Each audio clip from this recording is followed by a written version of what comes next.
Hi, ladies. Just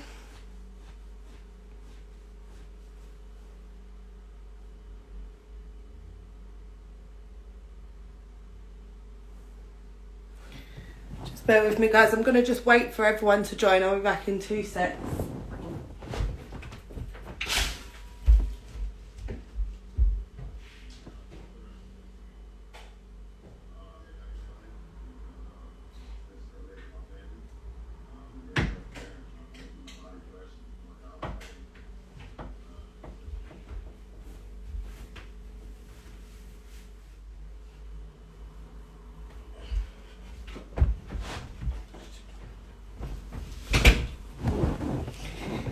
Hi, guys.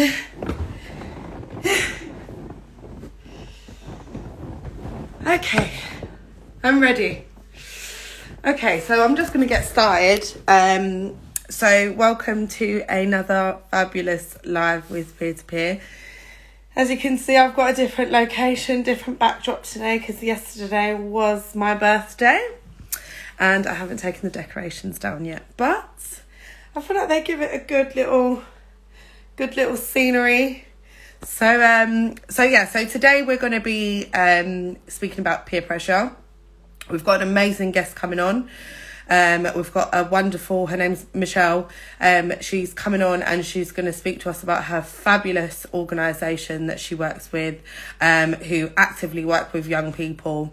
And we're just going to be going through the kind of normal stuff that we do, just kind of going over what peer pressure is.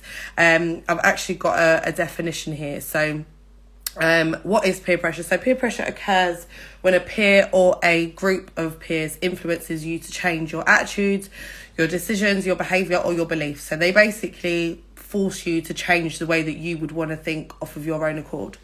And as normal, of course, I tend to just give you guys some stats.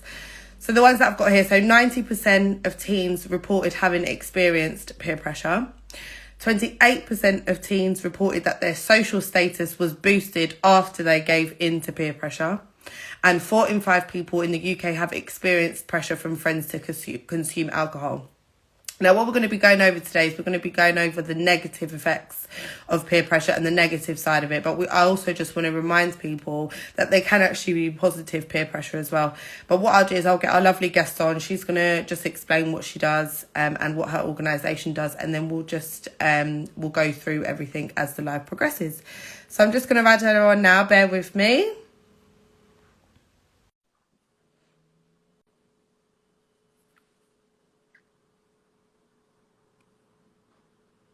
Oh, God, I hope we're not having tech. Oh, there we go. Hello, lovely.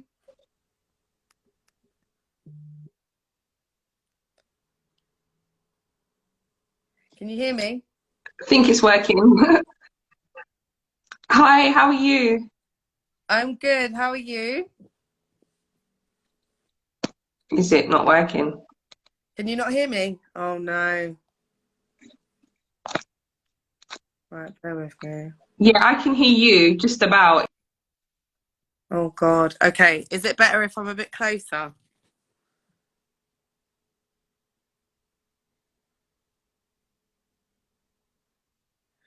Right, okay.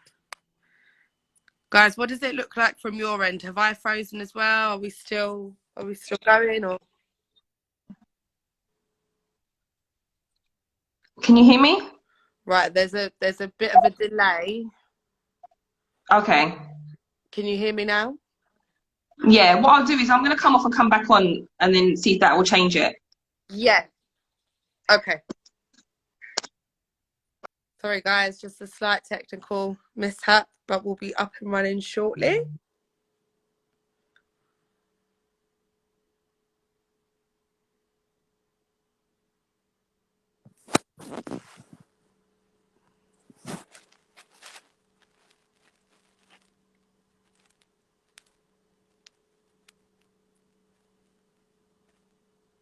Hey.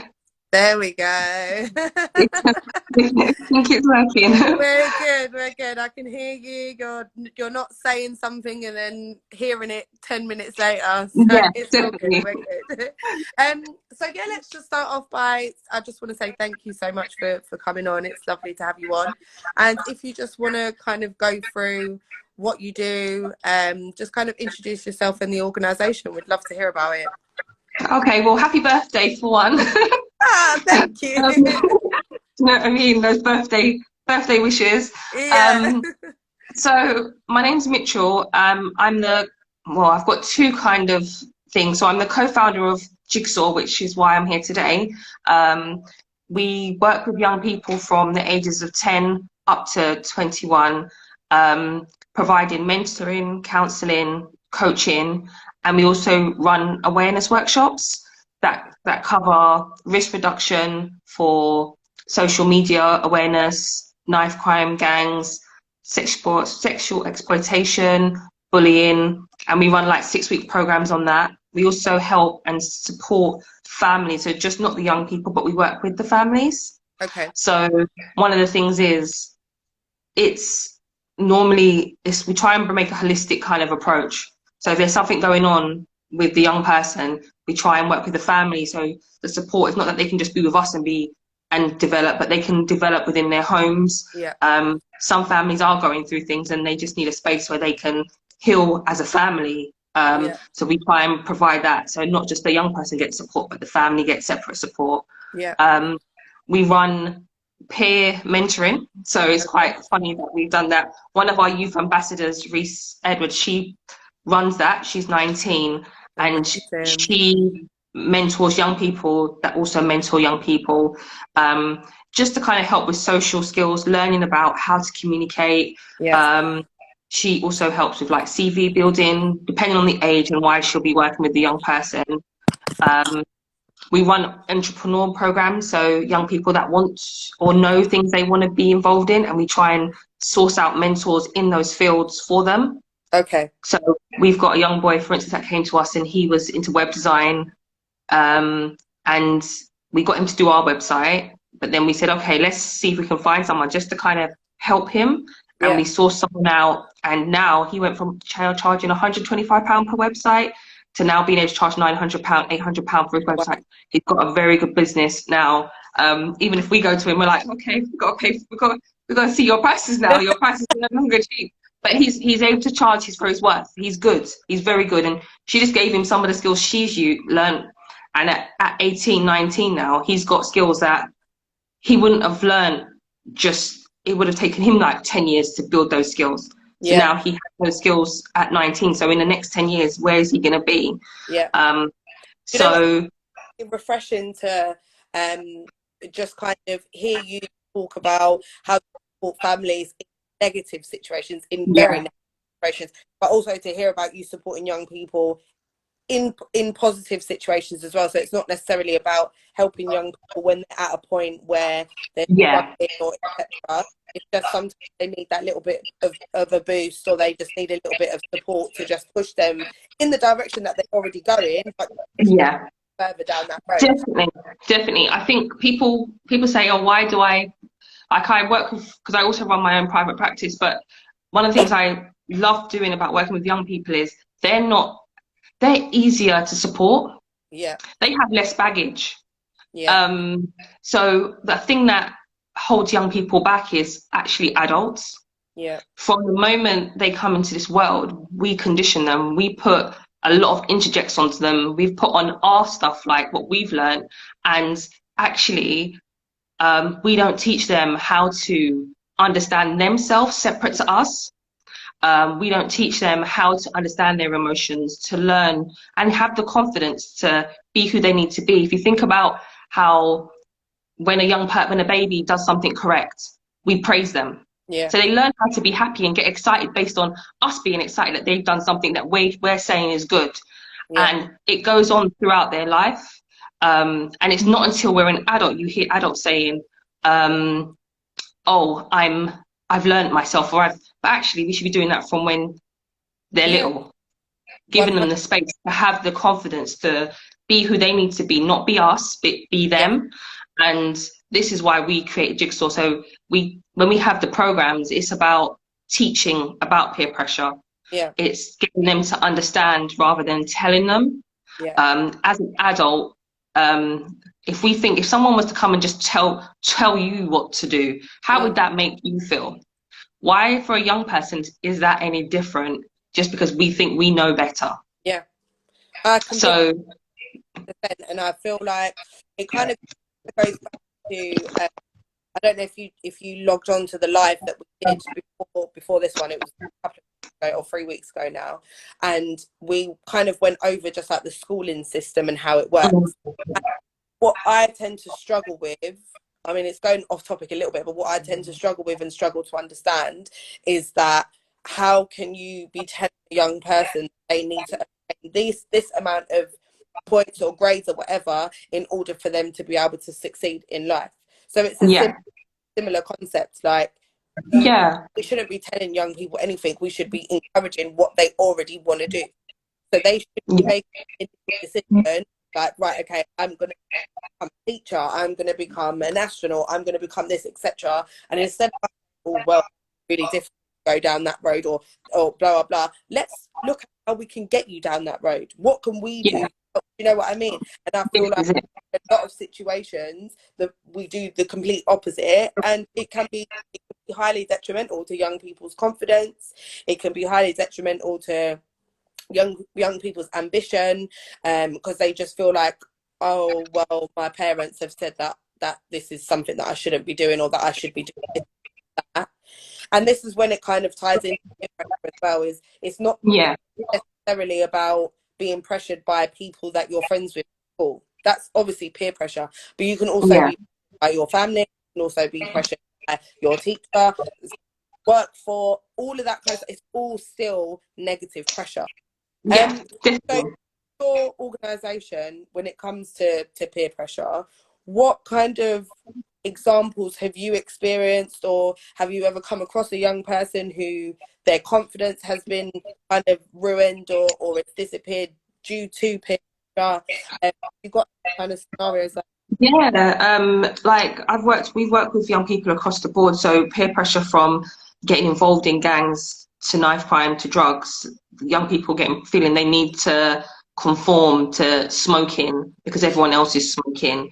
yeah, Imagine sitting around with everyone and then having to have the confidence to say, "Oh, actually, no, no, I don't want to smoke." It's not as simple as it is, because your whole life you're kind of like looking for acceptance. yeah, That's just, do you know what I mean? So then we've got from the girls and the kind of peer pressure into even being in relationships. yeah, There's so much pressure in, like, I do not envy young people now no, growing up. And we do not give them enough credit for what they actually have to go through. There was no social media. If no, social media was around, when I can't even imagine what that would have done to my confidence or yeah, my kind of I can shut from it. I don't doesn't It's not a thing I need to be on. yeah, Um, but for young girls, the need to be in a relationship, we think, oh, actually, you need to be in a relationship. You need to have done this by this age. Or if you haven't done this, it's all a thing now. If you haven't lost your virginity before you're 16, then you're late. It's like we create these narratives, yeah, um, and then it's become a thing now where even young girls having to send pictures yeah, and all this stuff. It's like it's become normalized. yeah, It's become so normal that, okay, I'm sending a nude and it could go out there. It's okay. But yeah. I need to feel accepted in that moment. Yeah, 100%. And with young people, you kind of touched on if you haven't lost your virginity by a certain time. This is one of the lessons that we're actually delivering was, are you ready?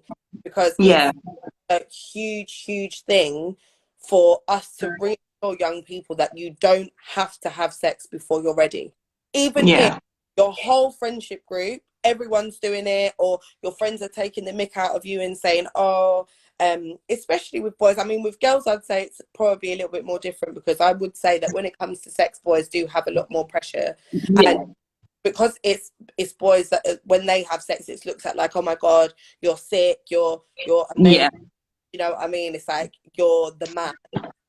Whereas with girls, unfortunately, it's a situation where it's like, oh, you're a stag, or you're this, you're that, blah blah. So it is difficult, but I feel like that kind of misconception is fading a little bit when it comes to Yeah.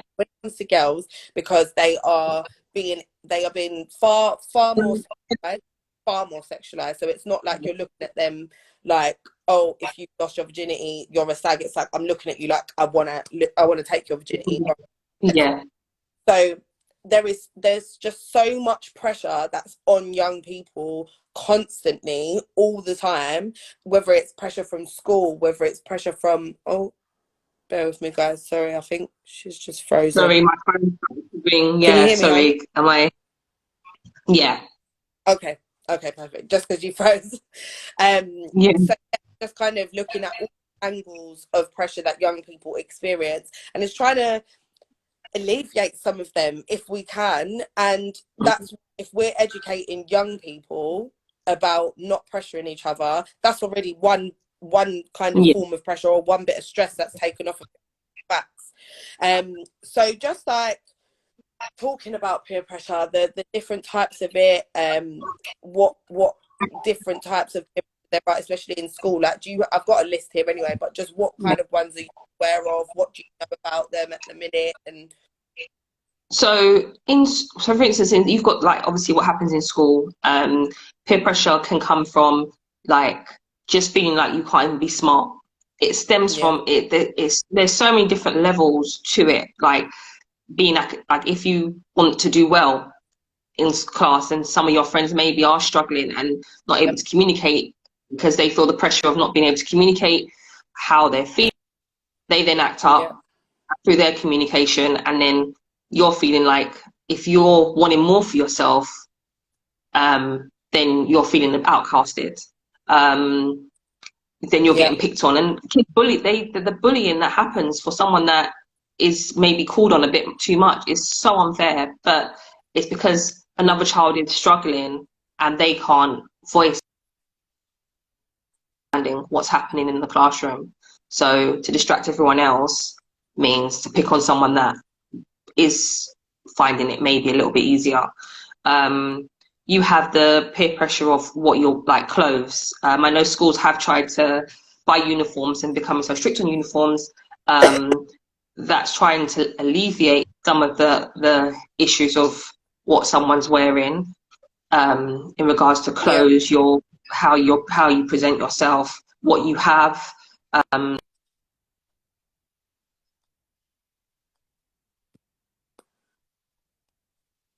yeah,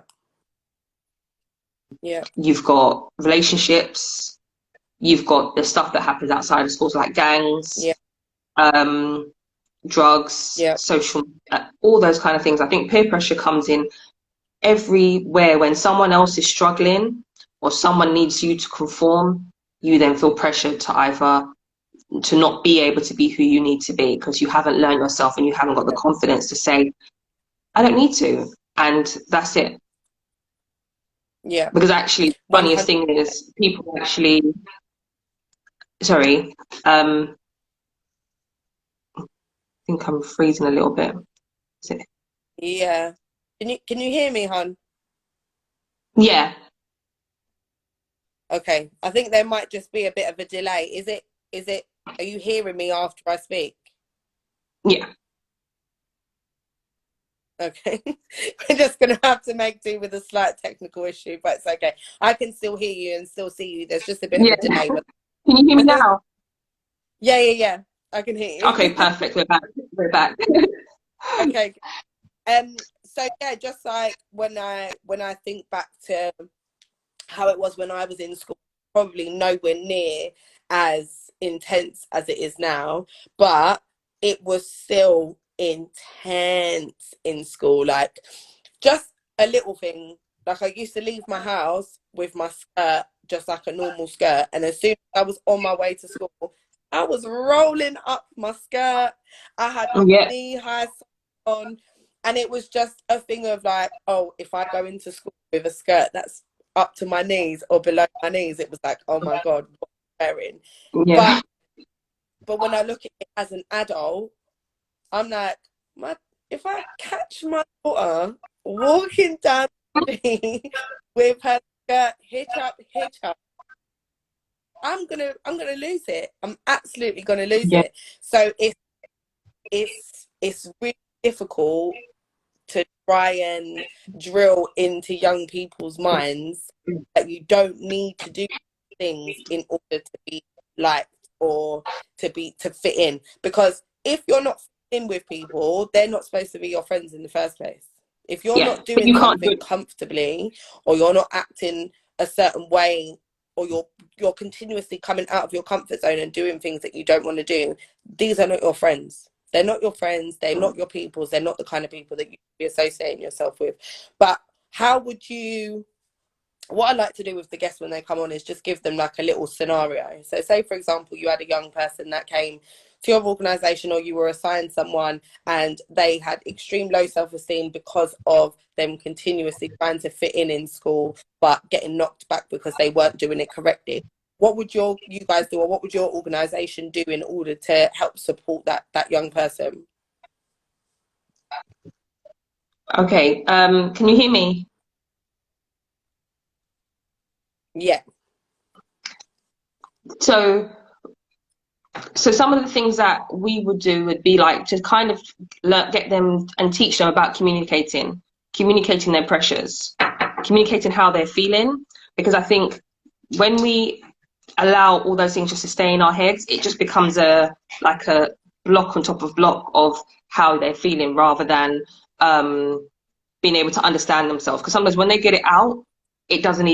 They can themselves think, actually, like what you said, actually, are these my friends? If I need to be doing all this stuff to be liked, if I say no, what's the worst thing that yeah, happens?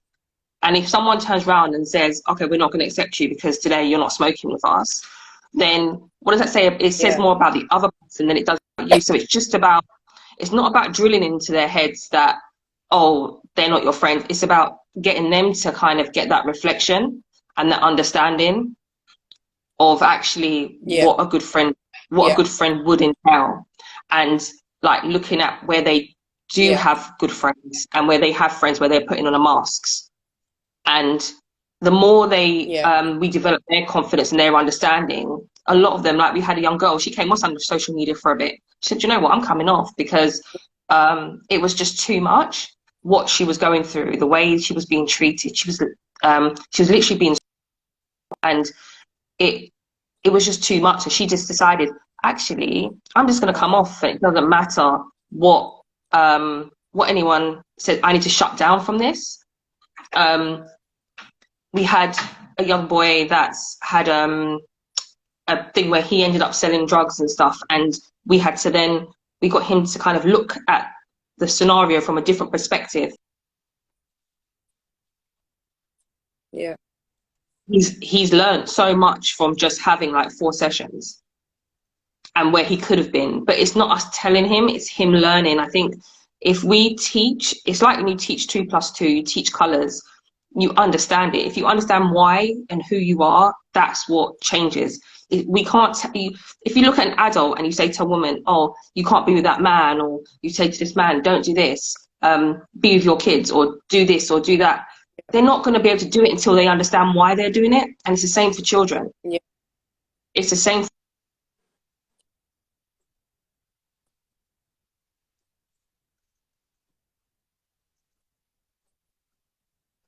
Positive or is it negative? That's when we're not, they have the keys, it's not us. They're yeah, the only one who can change anything for themselves, but it's given them the tools and the skills to do that. So that's what we do. yeah, 100%. And that's exactly what young people need. It's not like what Yeah, you said at the beginning, not always about telling a young person that you need to be behaving in this way or you need to be acting in this way. It's about helping them to understand why they need to be acting in yeah, a certain way. They need to be yeah. behaving in a certain. We've got a question from our lovely CEO, Hina. She said, "Do you help them with conflict resolution tactics?" Yes, yes, Okay. Do you wanna just go over how you yeah. guys would do that?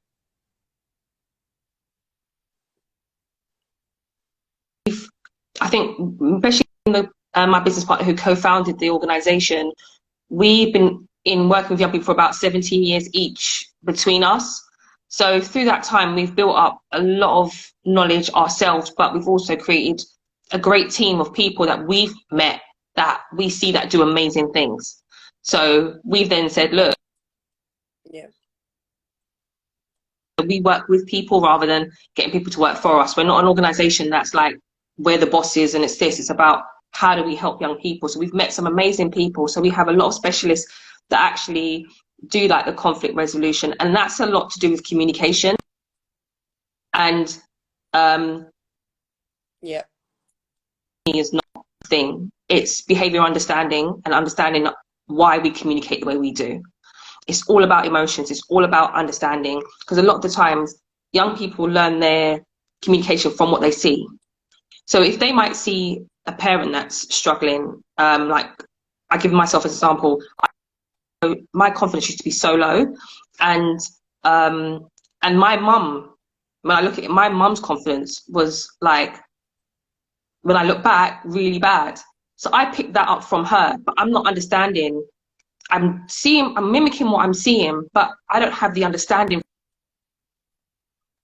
So the feeling isn't mine, but I'm displaying the emotion. So once I understood that that wasn't actually mine, and I was able to then communicate my own stuff, it changed completely for me. So a lot of it is about communication and teaching them to be able to communicate, understanding themselves and their emotions. So conflict is a way of communicating, but their version of communicating is via conflict, because they don't have the tools yet to be able to resolve things.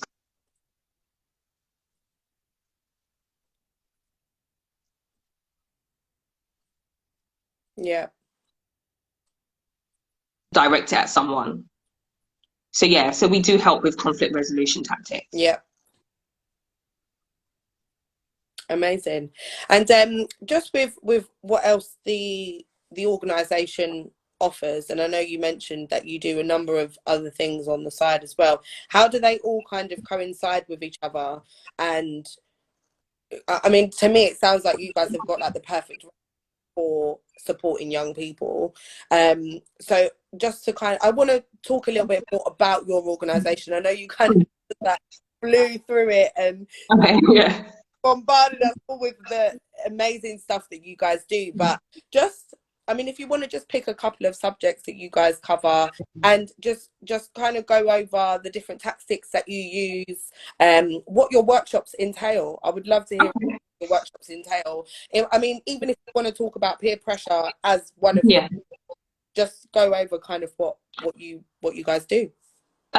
So with the programs, they're normally 6 weeks. And we kind of formulate them, because I'm a psychotherapist and my business partner is a really good mentor, and I'm a mentor too. So we just kind of thought, what we know works. We use what we know work to create the programs. And it wasn't, because we've watched people come and deliver programs, and it sometimes there's a lot of like, I'll share my story, and it's a sad story. It's a sad situation, no matter what topic it's on, peer pressure, but it's not that person's story. Yeah. It might be similarities, but the person can then just walk away and think. So we created conversations. One of our most amazing ones I can remember is where we had this year's 5 girl join one of the programs. And one of the questions we asked was, if you have a criminal record, can that affect you traveling abroad, depending on the crime? So the crime was maybe like knife crime. And she turned around and said, yeah, but I know someone that's had a criminal record and he's doing amazing. So it was like, okay, but did he have a crime for serious bodily harm or knife or weapon? And she's like, yes. I said, he would not be able to travel to America. It's not that easy. He cannot. I said, and if he got there, and she goes, no, but he's changed his life. And I said, and I know, and that's amazing, but it wouldn't be that he could just jump on a plane tomorrow and go. And then we went on Google, we showed her, and she was just in so much shock. Young people learn from each other as well. So if they don't have the right information, they are then telling another person, oh, so if you make it's fine, you can go to prison, you can come back out, okay. So, and that stuck with her. And even at the end, she was like, I can't believe that. Like, but she had really learned something. Yeah. he took something in. So our programs and we do really fun activities with it. So it's ways that we create movement, engagement, but discussion, and they lead it. It's not us leading it, because we need to be able to work with what they know. So if they're leading it, we can find out what they know to then reframe it and teach them how it really is. Because you might think they know X, but really they know Y already. And then it's like, what's your understanding of Y? So even with peer pressure, it's a lot of it is like, okay, we do stuff on like positive friendships. What is healthy relationships? Because we don't have enough conversations about healthy relationships. We don't. We don't have enough conversations about healthy relationships in the home, healthy relationships. We talk about stranger danger, but sometimes some of the dangers are like, we don't talk about how to empower each other. That is not taught at school level. And that's some of the stuff we do. It's like, okay, how can you empower? So for instance, Reese is one of our ambassador, and she does so much. So when young people meet her, they're like, oh, and she's normal.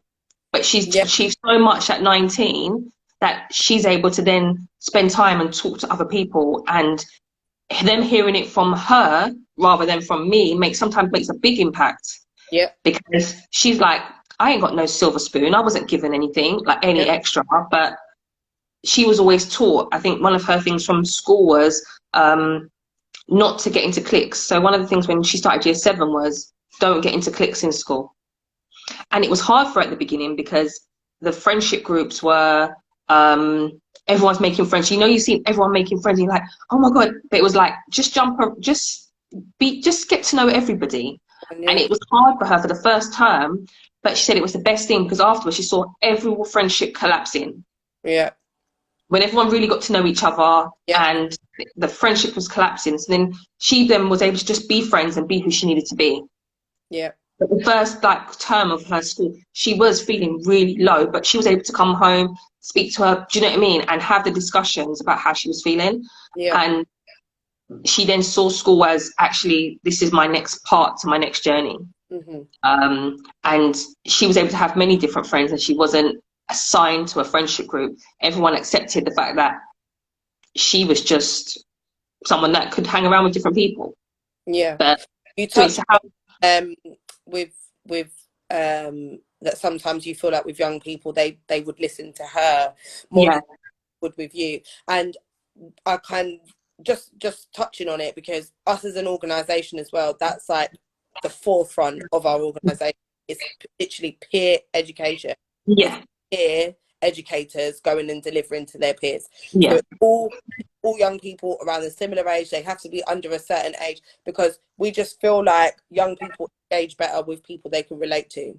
So for example, I used to go into schools and deliver the sessions, all the different sessions that we offer, and I not kind of bigging up my own chest or anything like that, but I had so much engagement in every single lesson that I delivered. I had so much, because I didn't walk in there act like I was a teacher. You can't go into somewhere and speak to young people about subjects that are as sensitive as the ones that we speak about, and try and be all formal and professional about it. So, for example, I remember going into one of the lessons, and one of the lessons that we deliver is teenage pregnancy. I did a live on it as well, because I had my son when I was 17. And when I go into this classroom and I tell them about my story, and I tell them about the ups and downs, and I tell them about the pros and cons, I don't go in there with a sob story like, oh, I've been just because I had my son young. No, I go in there and say, it's been a struggle, it's been hard, I would not recommend, but I've managed to push through, and I've managed to get to a place where I want to be. So it may start off a bit low, but then I always want to show them that things have got better. Going into a classroom to young people and constantly bombarding them with negative story after negative story after negative story, or just any negativity towards any of the subjects that we're discussing, it's never going to work. Not going to work. And so I think it's amazing that you guys have you've made that decision as well, to be like, okay, if we've got a young person who's being a mentor, how old did you say she was? 19? She's 19, and amazing. And even on our programs, we have other young people that might be 14, 15, 16, especially on the younger ones, Yeah. because we run it from year 5 upwards, but depending on the age group of that program. So if we had like a primary school element for early intervention, we'd get like teenagers that were doing, so then they would be like, oh my gosh, because for them, that's more attainable than us. Yeah. We're not as attainable right now. But people that they see as a bit older, oh my gosh, okay, that's not that far from me. Yeah. It's more attainable to kind of believe that they could have that. Yeah. They could be that. And I feel like the fact that you have got the fact that she is 19 as well, it creates, I would say, to an extent, aspirations for young people. They're looking at her like, oh wow, okay, you're where you are at 19. I could be there too. I could Oh, be 100%. 100%. And even like she's got the job she has, everything she's done is like she is really empowering. So when she's helped, we've actually had CAMs like applaud us for the peer mentoring, because she's working with some young autistic girls, and so she's teaching them like social emotion, like how to be able to communicate and how to be able to be who they are. And they were like, where did this come from? And I was like, well, for me, they struggle with communication and they struggle with being able to, so let them have those interactions rather than telling them about interactions, let them have it. So she developed it so that she trains another young person and she oversees it, and then they talk with the young girls, and it's hit off so well, because it's kind of, we have to think outside the box. I might, like, when I was speaking to a young boy today, he was like, oh miss, I thought you would, when he heard I had a daughter, he was like, oh, he was like, miss, I thought you were in your 20s. This is me. No. So my age gives me like what you said, you know, you can go and you can engage with them and I can help most people, but it's even more empowering when they really feel like, oh my gosh. So they engage with me because they think I'm younger anyway. So I have that on my side. I mean, I would say that you look like you're in your 20s. No, I'm like 37. Yeah. I've got 3 big girls. So yeah, so when but when they then see someone that's actually like literally their age, that's just been through what they've been through, that's just literally past that stage, they would say, okay, there is life, because there's such a bubble in this time. They are in this bubble of intense emotion, learning, trying to figure out who they are, hormones, academics, all these different expectations, and they're not set up for the real world. Yeah. Even though we think the education is that doesn't set them up for the real world. It doesn't set them up for anything but just, okay, I've got a degree. Yeah. 100%. Or I've got this. There is no real emotional understanding and resilience and confidence. We don't teach confidence, because confidence at their age is seen as, if they challenge you because of your ego, it becomes you're being defiant. Yeah, respect. Yeah, exactly. But really, I do not like the word respect, because when you look at how respect is, even in, like, if you think about domestic violence, like, it's respect for that man, it's respect for that woman, or it's respect. It's not respect. It's something that should be. I think people just assume they're entitled to respect. Parents assume they should just have it. This is why I was told by my parents as well, is respect is earned.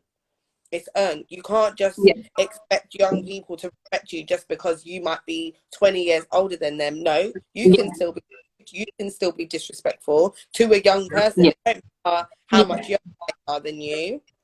You still show them respect, but they're still a human being. They're still entitled to their opinion. Obviously, the way that it's portrayed or the way that it's said needs to be in the correct way, because I know that if I had year-old child or a 14-year-old girl or a 14-year-old boy come and tell me shut up or shut my mouth or something, or was being outright damn disrespectful and rude, I've got every right to grips up this child.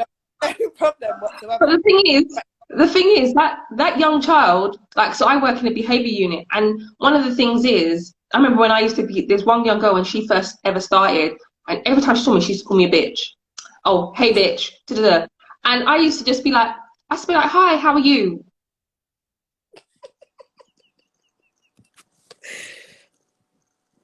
Oh, you've just frozen, babe. One sec.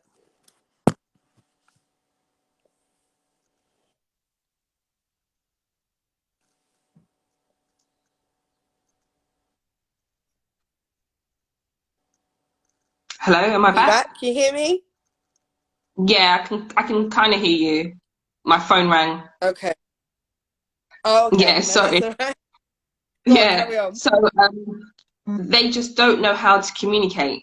And so even when people are chucking it, there's been times when it's like, okay, think about how I'm speaking to you. And every time I've had an engagement where a young person's, they're just normally frustrated about something. But the moment I say, okay, listen to my tone and listen to how I'm speaking to you, and then they kind of think, I said, I'm not chucking it at you, I'm not singing, so we don't need to get into it. And they're like, oh, and it always turns around. I've never had it not turn around, Yeah. just based on the fact that they just don't know how to communicate any other way. Mm. A lot of it's learned behavior, a lot of it's survival, a lot of it's just, um, I don't know how to do anything different yet. Yeah. Yeah. I agree 100%. And obviously, if you were working in a behavioural unit, these are young people and they are children that are actually suffering from behavioural issues that they're Yeah. dealing with don't work the same way that ours do, or they've experienced trauma or difficulties in their lives. Like you said, learned behaviour. If their parents are effing and blind, extremely aggressive and confrontational to them at home, of course they're going to come out their house and be the same with other people. So what do we expect? But just going back to Jigsaw, so how does the process work? So do you guys do you receive referrals? Is it young people that are referred to you? Is it their school? How does it work? And also, where do you actually deliver these sessions as well? So our main hub is the lift in Angel. Okay. And then we work in schools. So schools hire us in and we provide them mentors or counselors depending on what they need, or we run workshops in the schools, but we also get funding so we can run things at the lift or in different areas.